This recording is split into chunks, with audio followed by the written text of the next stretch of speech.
Righto guys, so welcome back to the Thirsty Mason.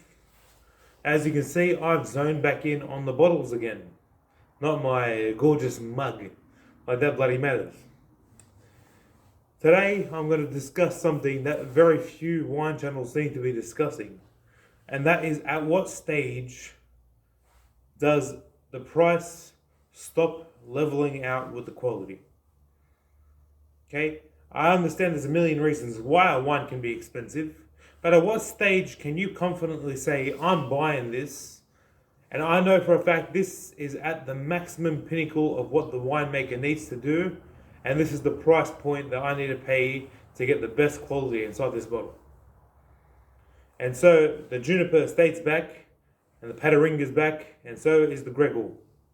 Okay, these two are from my video where I paid over $1,000 worth of wine for my aging and for my investing.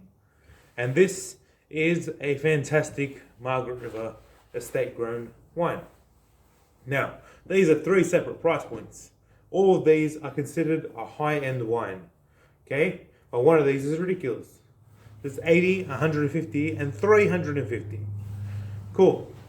So, let's discuss the price points and what you're getting. I know for a fact that my Juniper Estate is an estate-grown Cabernet Sauvignon from one of the highest-ranked growing regions in all of Australia. I got myself a sexy Margaret River Cab Sav that from a very famous producer. I deserve to be paying $80. They deserve to get paid $80 for that bottle, for the cost of the labour of everyone going into, and that's the full bells and whistles treatment. There and then, like I can tell that they, for that vintage, they're probably doing a combination of machine and handpicked. Okay, but in reality, I'm getting everything I'm asking for. How could you improve upon that? Okay, so let me explain why the Gregor makes sense that $150 is worth our time investing. Okay, first and foremost, as stupid as it might sound, presentation. Alright, the Gregor's bottle is heavy duty.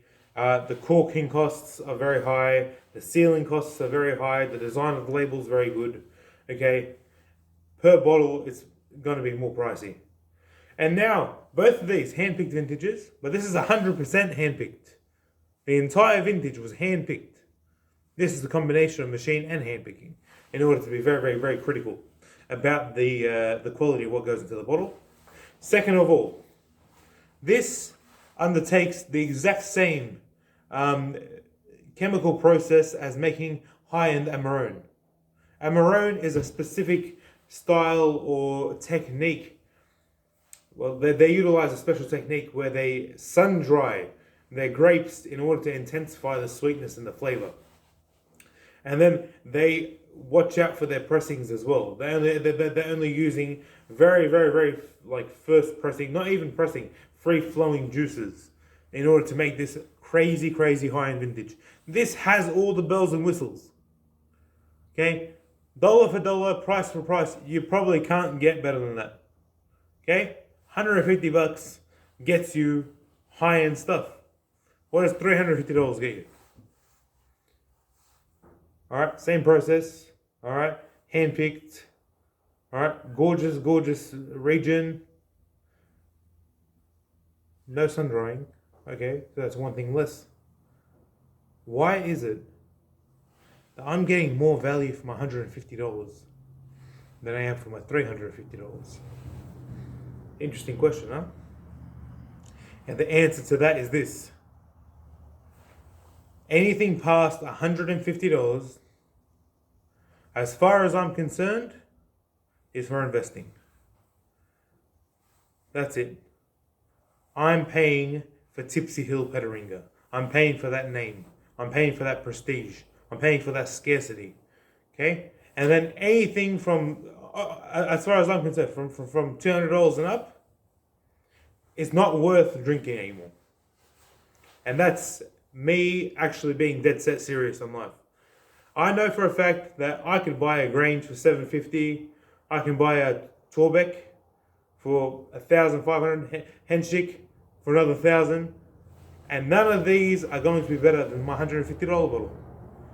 Okay, the process is going to you've reached the maximum cap of what the winemaker can do to add value into this wine. And now you're paying for scarcity, name, prestige. And I only ever invest in wines above $200. 150 and below, they're for me. They're for my loved ones, they're for my family. This is an important fact that you guys should understand when you come in to buy a wine. Wine caps out at about $150 a bottle for the local stuff. Now, there's an exception to this. I'm happy to jump up to $250 a bottle for drinking if I'm importing my wine, because there's importing costs. All right.